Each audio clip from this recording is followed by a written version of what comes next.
everyone, welcome to the Ubisoft Forward post-show. My name is Yusuf McGee, and this is Assassin's Creed Valhalla. We're going to take a deep dive into about 30 minutes of gameplay, and we're joined by a very special guest here. Hey everyone, this is Philippe Bergeron, otherwise known as Fizz. I am the quest director on Assassin's Creed Valhalla.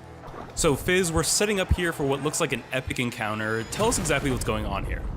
Yeah, so here we're midway through the quest that we're showing for UB Forward. Here we're looking at the assault of Burg Castle. So these are big moments that usually sort of culminate at the end of the story. And so here Eivor, our Viking raider, is taking a group of raiders and Fyrds into Burg Castle to go and take down Rued and his clan.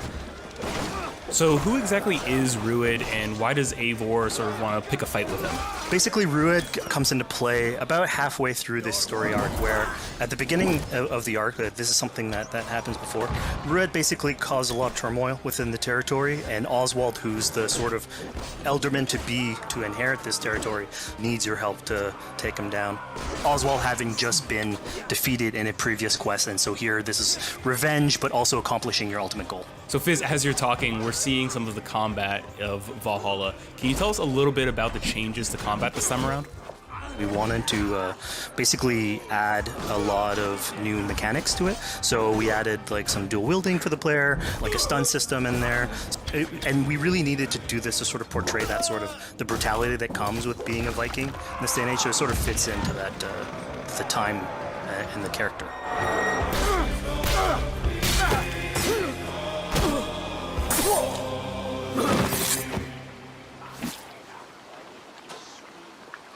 Oswald.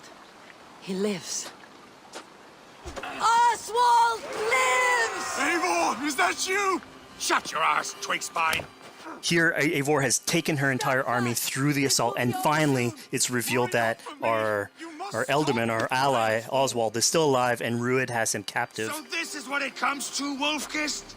Two Danes fighting over a filthy Saxon whoreson? If this swine is your prize, come and get him! So now that we've seen that Oswald is alive, we have Rued within our sights. What's the next step here? So the next move for Eivor is to finally face off against Rued. She has her allies, they can take care of the rest of the army. Now it's time to go one-on-one against Rued in one of our boss battles, actually. Your battle is not yet won, Oswald. And it's worth pointing out, actually, that here what we're showing is the player going and facing off against Rued aggressively, but we tend to always have to support a 360-degree approach in these things. So the player could have approached us a little bit more stealthily and gotten at least like a good critical hit on either Rued or his wolf, and so you can play this a little bit more strategically if that's your playstyle. So we're not only fighting Rued here, but also his pet wolf, right? One of my preferred strategies is to eliminate the wolf first, just focus fire on him. It takes at least one opponent out of the combat. Now Rued will have extra abilities that come into play if you do eliminate his wolf, but I think having one opponent less in the battlefield makes for a good strategy in the whole.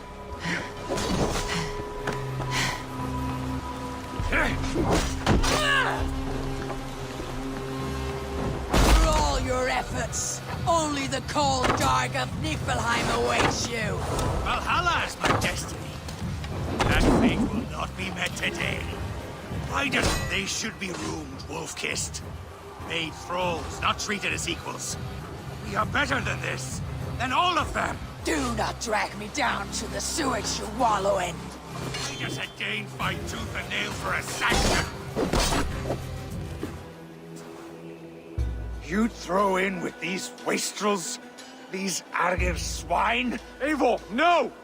He should be tried before God, a lawful assembly. Alright, so we've defeated Rued, we've freed Oswald. What comes next? Oswald, in this case, prefers for Rued to be kept alive, and so you basically have to choose, are you going to go against his wishes or stay true to your nature? So we have this choice to make, but before we get into that, I want to rewind a little bit because we just did this big, grand assault, but Eivor couldn't have done it alone. She clearly had to recruit some folks along the way, get some troops, get some allies. So let's actually rewind and see how we went about first gathering those troops. Right. So when coming up to an assault, it's a game of numbers. Eivor can go into pretty much any location and be a stealthy Viking, eliminating some of the assets, which ultimately would be a strategy. You can do that, and you'll have some of the ingredients or of the assets there that will have been sabotaged, but you still need an army. So here what we're seeing is Eivor going around the countryside and raising what we call a fyrd, which is the men and the women of the territory who come up and fight in the name of a king. So here Eivor is going around and trying to convince people to fight in the name of Oswald to finally take down the oppressor that is Rued. Defending East Anglia, defending you. Will you not do the same? What? Die in defense of a lost cause? Yeah, so she's really using like the image and like the leadership that Oswald had, what he meant to the people in his name. She's going to recruit these people. Pretty words, Dane. But the men of Theovard have their own battles to fight. So we're told by this Reeve that there are troops, there are allies that he could add to our cause, but first we sort of need to do him a favor, is that right? Yeah, so obviously these people have been run down by Rued and the impact he's had on the territory, so I think a lot of these people have sort of lost hope. And so you need to show them that there is hope. And so here Eivor is basically helping them take back one of their prized locations by taking a couple men and raiding a nearby township, basically taking it back for the people and showing that there's a reason to continue fighting and then get them on your side.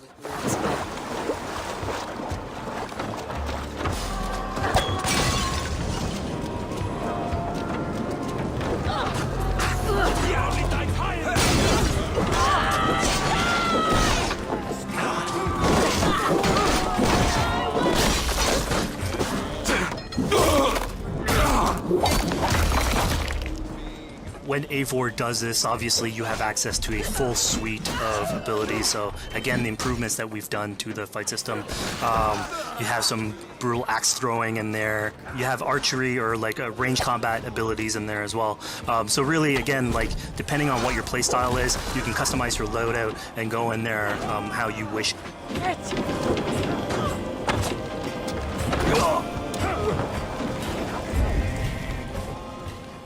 Fizz, we just saw this giant pulse go out. What exactly was that? So that is what we call the Odin sight. The Odin sight is basically our interpretation of the eagle vision from previous games, and we thought it was good to sort of bring that back. It's basically Eivor's intuition. It's how she perceives the world. When player uses that, it'll highlight basically interactive objects, like things that will bring her an advantage. So we'll have arrows, like health consumables that are in there. So it really is like a good way of sort of understanding the world and showing you like things that you can go and touch. Yeah, I mean, speaking of things we can touch, we just picked up this awesome new weapon.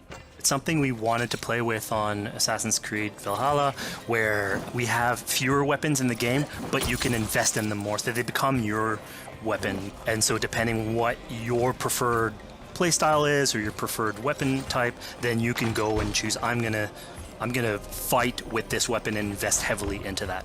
Not only are we looting weapons, but we see something here called the Book of Knowledge. Can you tell us a little bit more about that?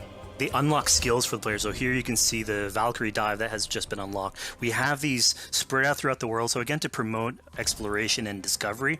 As you travel through the world and you explore locations, you can find these books that will add abilities that you can go and invest in, put into your loadout, then go into the different locations or the different quests in the game and use those depending on what your playstyle is. Now we've recaptured this village, we've secured more troops for our assault. Let's jump back now and figure out what we want to do with Rued. The rightful king of East Anglia has spared your life today, and so it will be.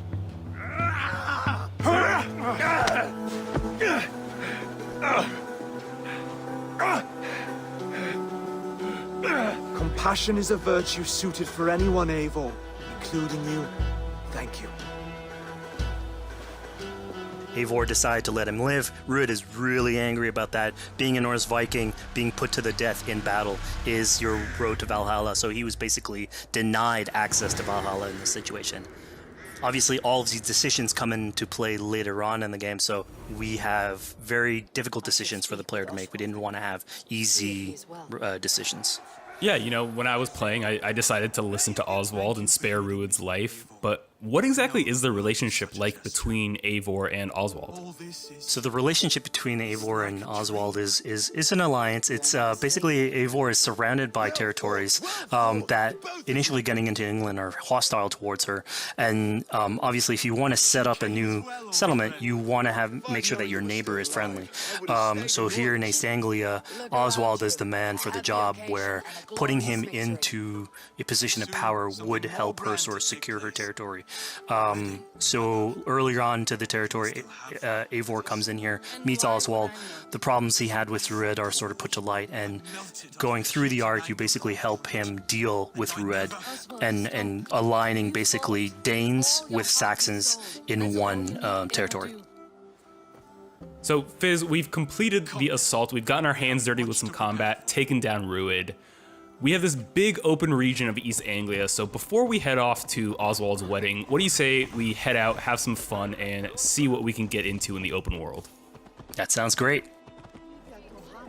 So we see a cat here with a speech bubble above it, and you best believe if you let me talk to a cat, I'm gonna talk to a cat. Yeah, these are some of our some of my favorite moments actually in the game, where we put out a whole bunch of events throughout the territory. And it sort of rewards, again, exploration, going around. It's a chance for us also to sort of showcase a different side of Eivor. A lot of the quests sort of deal more with like politics and warfare, and this shows a slightly more human nature to her. So it permits us to explore that character a little bit more.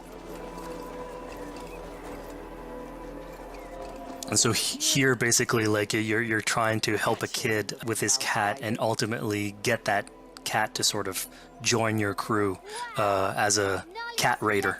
You just said cat raider way too casually. You're telling me I could have a cat Viking raider on my longship? That's exactly what I'm telling you. Oh my god, yes, I love it. Perfect. So yeah, as you're riding around the rivers of England, you would see a cat basically walking around your longship, keeping your Viking raiders company. You know, speaking of the Viking longship, we're seeing some of that gameplay here now. Can you talk a little bit about how that works and functions in Valhalla? Yeah, so starting out on this project, I think the Viking longship is one of the biggest images that we all have when we think about Vikings in our game. And so Vikings had this awesome design for a longship that had a very shallow hull, so it permitted them to go very far inland very quickly, and you could basically disembark Viking raiders like on pretty much any shore. We added that into the game, where you can basically sail up to any location and then just decide to disembark with your guys and raid a location, loot all its treasure, get back in the ship, and then continue sailing down the river to your next opportunity. So I know past Assassin's Creed games allowed for songs and things like that to be sung on ships. Will Valhalla have a similar version of that? Yeah, so this is something we actually wanted the crew of your ship to become like your home away from home. So we added stories and songs into the ship. So basically, as the player is going around, you could decide to have your skald sort of sing a song for you as you row down the river. But you can also decide, depending on who the raiders are in your ship, to hear more about their life. So you can actually queue up stories, and they'll give you a little bit more background on who they are. So you get to know your sort of fighters as you're traveling around the world, which is a cool moment. So here we're seeing a bit of a different view. What exactly are we looking at? We had this on previous Assassins, where you would like ride on your horse, and you could pull out, have the horse sort of follow the track. We have a similar thing for the ship, where you can put up your sails. It's cruise control for the ship, so you can pull back, take in the scenery, listen to some songs or some stories, and just take it all in.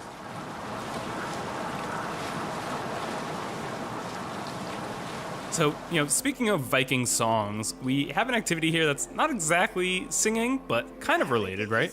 Yeah, so here what we have is what we call flighting, which was an activity that Norse people would partake in. they would like to have a battle of wits and sort of poetry where insults would be thrown back and forth between each other. The idea was to try and have a good insult, but also to have a good rhythm and a good rhyme in there. So it's basically a precursor to rap battles. Here's the silver. Now begin.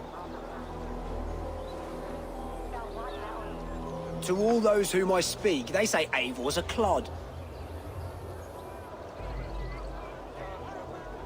Then you're speaking to fools and their knowledge is flawed. Well, How exactly do you go about being successful in one of these? The trick behind a good flight was to choose the right insult, identifying the right cadence, and then trying to find what rhymed the best. I'm known for my might. interesting. Interesting. Silent whispers all claim that you're terribly dense.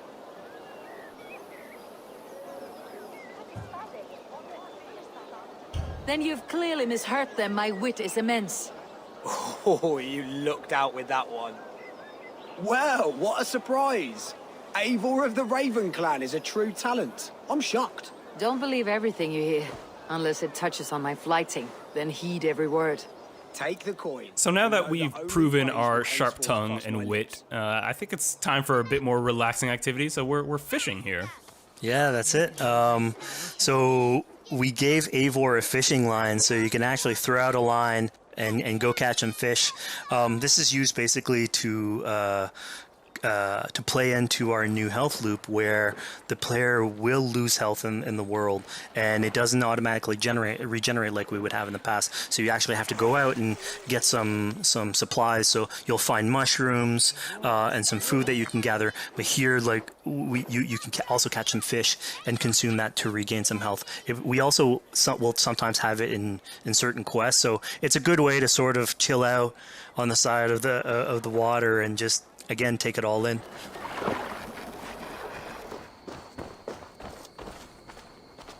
So this is what we call one of our offering altars. So the idea is that you find these around the world and you make offerings to it. So it'll take like animal parts and stuff that you can find throughout the world. Here what you're seeing though is sort of like a fancy version of it, where as you do your offering you get interrupted by some kids that basically come and steal your stuff. So it's just a way for us to sort of showcase that like the systems and the activities in the world can sort of play in with some quests and some little events. So it's our way to sort of dress up these moments and make it all fit inside the whole experience. Yeah, this seemed like a really sort of unexpected turn for what I thought was going to be kind of a simple interaction. Yeah, and it's really what we were trying to do with these events is to give another dimension to Eivor, other than just, you know, the pure rar Viking or the politician. Because you can imagine at some point that will grow old if you're always telling that version of the character. So it lets us really go into the depth of who is Eivor, what motivates her, how she can interact with the world outside of warfare and politics. Your stealth needs work. We were close. And it also showcases like a different facet of the world at the same time. It's not only Eivor. So it just widens the breadth of the stories that we can tell. So who exactly are these two children? These are kids of East Anglia. They are going through tough times with whatever Rued's been doing to the territory. And so they're just here trying to survive and basically exploit the people that are there to make offerings. It was kind of nice to see that Eivor wasn't really necessarily upset at them for stealing, and, you know, after you talk to them, you have the choice of helping them. You can, you know, give them food, give them some money, or, you know, maybe just say, hey, good luck, on your way. Yeah, and then this is something we also wanted to do a lot. Like, so here we're doing an event, we do it in quests as well, but we want to give a lot of this agency into players' hands so that they can sort of shape Eivor a little bit, who she is, so it represents them a little bit more, and they can roleplay that a little bit better. And again, it just gives her like a little bit more humanity in these moments. What large walkers should do. Provide for small walkers.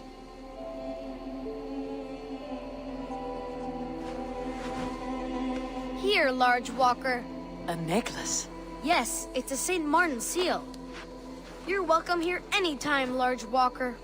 You're one of us now. Visit us, okay? I will. Take care now, small green walkers. So I think AC veterans might recognize this here, but what exactly is Eivor chasing down? Yeah, so here you're seeing Eivor running down one of our tattoo images. So this is challenging the player on free run abilities, but also for fans of the series, sort of pulling at their heartstrings for some beloved features. So are we going to be able to tattoo Eivor? Yes, by collecting these tattoos, you actually bring them back to your settlement, and then you can customize different body parts, having different tattoos everywhere. So again, another form of expression, and it's sort of to represent that Viking culture. Fizz, one of my favorite things when I was just out there exploring East Anglia was coming upon a house or a building and realizing that there was a chest inside, but that there was no easy way in. And in this case, I saw all the doors were barred, but I knew that because there was a chest in there, there must have been some way to get inside. So I went around the back and, found a way in. Yeah, I'm glad you actually caught on to that. You're pointing at something that we wanted to work on a lot on Valhalla, where we wanted the exploration to make you feel smarter. So we played a lot with puzzle solving, so making sure that every house that you find sort of appeals to you, like it draws your attention, and then when you want to come and explore, it's not given to you. You still have to work for it a little bit, so it'll challenge you on your observation skills, logic, just trying to find how do I get into this. So we play a lot with level design, quest design to offer challenges to players, and you basically come out of it like with a better feeling for the exploration, but you also get to see more of a story behind these locations, which we've crafted. So it gave us a little bit more time to sort of slow down the experience and tell a different version of a story.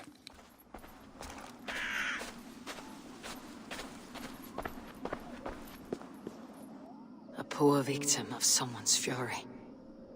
Yeah, I mean, speaking about exploration and just finding things out in the world, I was just wandering and came across this clearing and found this kind of morbid altar. Yeah, so this is one of our bigger events that we have scattered in the world. So as Eivor explores, she can find altars like this, and by interacting with them, here it's a trap that's been set by this character named Regan. Now, there's a bigger story behind all this. There's multiple steps to it later on. So this is one of the moments. It permits us to go into a slightly more mystical realm and play with a boss fight that has more magical abilities, if we will. And basically have this awesome boss fight in the middle of the swamps. And so here the abilities that you see Reagan using are a little bit on the mystical side of things. What's happening is Eivor at the beginning in that trap is poisoned, and so she starts sort of hallucinating, seeing the world in a sort of different light and filter. And so that's sort of what lets us go into the realm of the weird. My rage, spirit of my father's rage, fill me!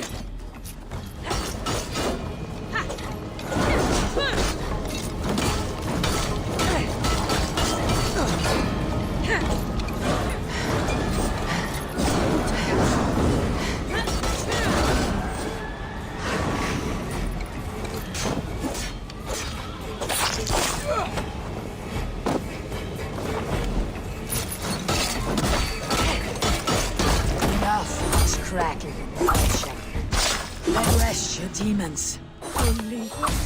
So we just saw here that Regan belongs to something called the Daughters of Lyrium. Yeah, that's correct. By finding the other daughters, you'll get a little bit more backstory on who they are, so we don't want to spoil that too much.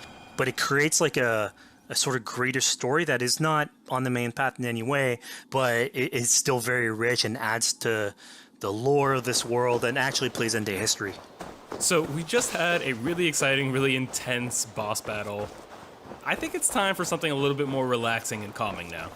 Yeah, it's all about pacing yourself with the highs and the lows. So here we have a low chill moment of what we call building a cairn.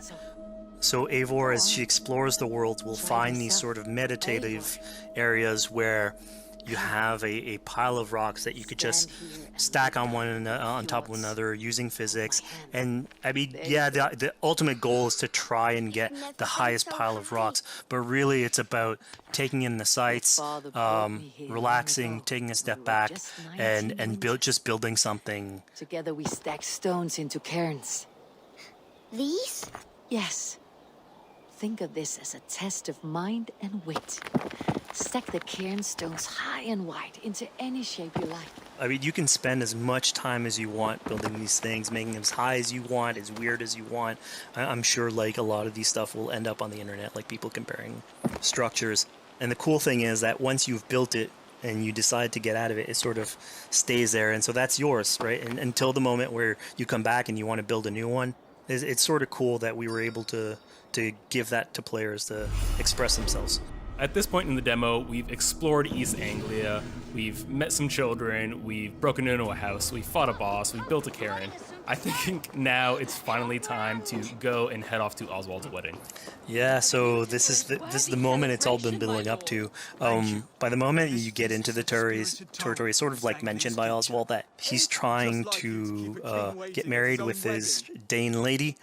And so as you go through the arc, that's sort of like the underlying thread. Really, it's about Rued creating turmoil in the territory and helping Oswald sort of get above that and show that he's a good leader. And so you finally, after going through all of that arc, finally get these two together, go through their wedding, and you're invited to attend the ceremony. And then all the activities and fun times that comes afterwards. Yeah, as much as we've seen the brutal side of England, it's nice to see the joyous side of it as well. Yeah, and it's something we really wanted to play on in Valhalla, where being a Viking is not only about being a raider or a warrior. I mean, there's revelry, there's feasting, there's partying that goes, and like if someone knows how to party, it's a Viking. And so here, this is one of our opportunities to sort of show what a sort of Viking gathering is. And what's cool here is it's a good alliance of Norse culture with Saxon culture, sort of smashing those two things together and building bridges. Yeah, I mean, what's a wedding without some drunk archery, right? Yeah, so like, anything can happen in a Viking event, right? Eivor, yeah, here, just get drunk, shoot some arrows. Barely a challenge. Steady all, and ready yourself for the wedding race. The king and his bride against all! My king!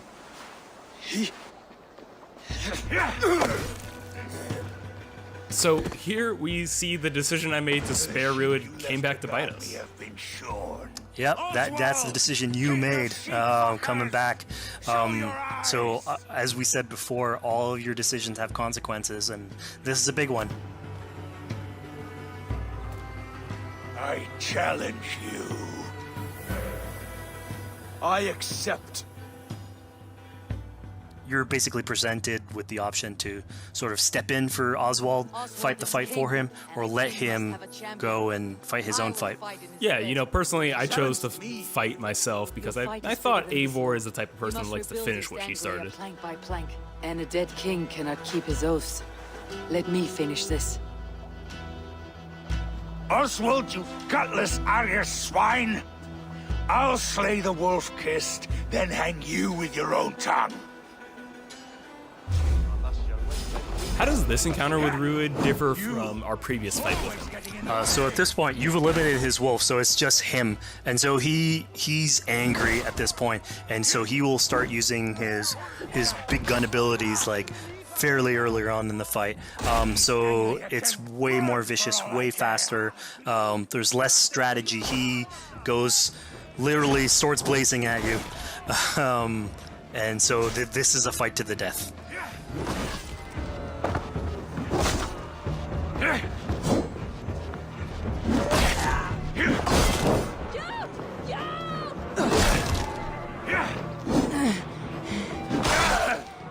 And of course here, like, this is a decision you made to go and fight him, but there's multiple outcomes to this scenario. You could have let Oswald fight his own fight and prove basically his station as the rightful leader. If you had eliminated Rued, obviously this would not have happened. It would have been a slightly more joyous occasion. But ultimately, in all scenarios, you still have an alliance with Oswald. He's proven to be the right leader for this territory and to be a good ally for you. A great service. I promised you an alliance, and now you have it. And one day I will need you to make good on that alliance. So we're about to take off from the wedding, but Eivor decides it's a good idea to check up on her friend Finner. Yeah, so Finner is probably one of the more recurring characters in this arc. You get to meet him very early on. He's a very endearing character, sort of used to have a Viking life, sort of misses it, and going through all these adventures together is sort of like lights that fire back, and so he's willing to join you in your raiders. So he's one of many raiders that you'll encounter in the game, and you can sort of recruit, bring back home, and then have them sort of join you on your adventures on the Longship. He can tell you these stories that we're telling you about. You get to know a little bit more about him. So again, it's a fun way to sort of discover more about these characters that you meet and bring them along for adventures. Together,